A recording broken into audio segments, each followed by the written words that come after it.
When Bill O'Reilly asked Kirk Cameron to give his best shot in proving the existence of God, this is what he said. The fact that a painting proves there must be a painter, the human body proves there must be a designer. The problem for Christians is that this kind of argument can be too easily flattened.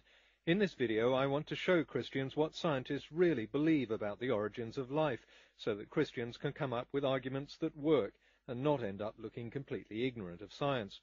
So let's start by putting the artist and painting myth to rest. Why can't paintings paint themselves? Simple. Because they're made of chemicals that can't replicate themselves. Living matter, on the other hand, does contain a chemical that can replicate itself. Even if God made DNA, he doesn't need to intervene every time animals mate. The DNA does the job on its own. So the real question is, how did DNA appear? How did living matter come from non-living sludge? Here again, Christians need to drop a common argument based on complete ignorance of scientific theory, which is this.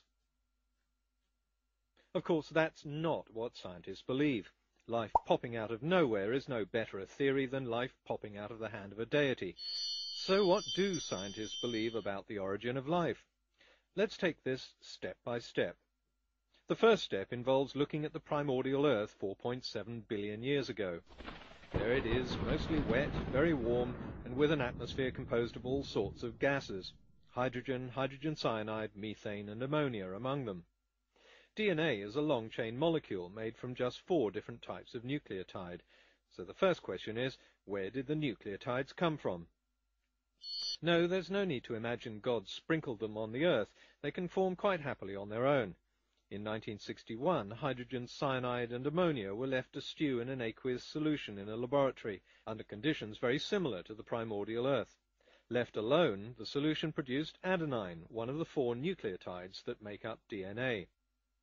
Once nucleotides formed, the next step was to join together to make chains called polynucleotides. In the 1980s, researchers found that a clay called montmorillonite, which was abundant on the primordial sea floor and in hot pools of water on land, is the perfect catalyst for this process. Some of these long polynucleotide chains, like ribonucleic acid or RNA, are able to make copies of themselves. The copies aren't always perfect. Mistakes creep in. But some imperfectly copied molecules would have been better adapted to the environment than others. These successful molecules continue to replicate and pass on their traits, while weaker or less well-adapted molecules would have broken apart. Over hundreds of millions of years, RNA grew more complex. The single strand became a double strand, and the better adapted DNA molecule evolved.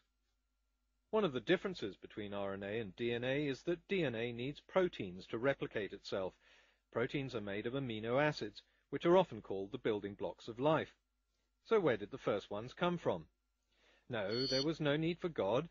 The same experiment that produced nucleotides from a primordial broth of ammonia and hydrogen cyanide also produced a lot of amino acids and long chains of amino acids called polypeptides. Montmorillonite, it turns out, is a natural breeding ground for all kinds of complex organic chemicals. As DNA molecules replicated themselves, they shared their environment with other chemicals that thrive in montmorillonite clay. One group, called lipids, have a natural tendency to clump together to form spherical structures called micelles. RNA or DNA molecules that attracted these lipids would therefore find themselves protected inside a micelle membrane. Because they were better protected, they better survived and replicated more successfully. There you have the first primitive cells. They look nothing like the complex cells we have today for a very good reason. Over 3.7 billion years, they've evolved. I'll tackle the subject of evolution in another video. What you've seen in this video is a chemical process that took us from non-living chemicals to primitive cells in around 1 billion years. It has to be said that this research is in its infancy, and current hypotheses are nowhere near as solid as the theory of evolution, which has been around for 150 years and has overwhelming evidence to support it. But the reality is a far cry from the idea that scientists believe life popped out of nowhere. Now that you know what the hypothesis is, what can Christians do to blow it out of the water? Well, you have to go back through the process and point out which of the steps is impossible. Is it impossible for nucleotides to have formed in montmorillonite clay?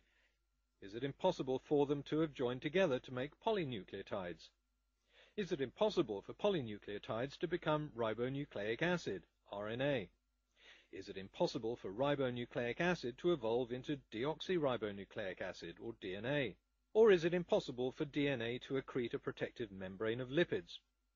If God did indeed create life, then where did he come in? Step 1, step 2, and why? If the chemical process can happen on its own, why would God need to intervene at all? Before I go, I just want to look at a couple of other hoary old arguments that have been used and which also show a complete ignorance of science. Remember, Christians, I'm trying to save you the embarrassment of appearing ignorant, so unless you're talking to a third grader who still believes in Santa Claus, be warned that the following arguments can be very easily countered. Really? Just because creationist websites like to pass this myth around doesn't make it true. We know it's not true. Left alone, organic chemicals can and do polymerize to form longer, more complex chemicals. Oh, that sad old argument. The simple answer is, no, it doesn't. Most people who make that claim have never actually read the second law of thermodynamics. The law doesn't apply in this case on 2 counts, which are clearly spelled out in the law itself. I suppose you could say the same of any field of science, from the explosion of stars to the existence of dinosaurs to the eruption of an ancient volcano. The fact is, we don't need to see events to understand what happened, as long as the evidence is there. I can't prove that a bolt of lightning is the result of an electrical discharge, even if I am looking at it. What I can say is that the origin of life has a natural explanation. In all cases of science, we go with the natural explanation because if there is a natural explanation that fits all the evidence, it makes more sense than a supernatural one with no evidence that relies on the intervention of unseen and undetectable beings. Our knowledge of the world around us isn't a guessing game, it's a detective trail. And this detective trail shows very clearly that deities just aren't necessary to explain how life began on Earth.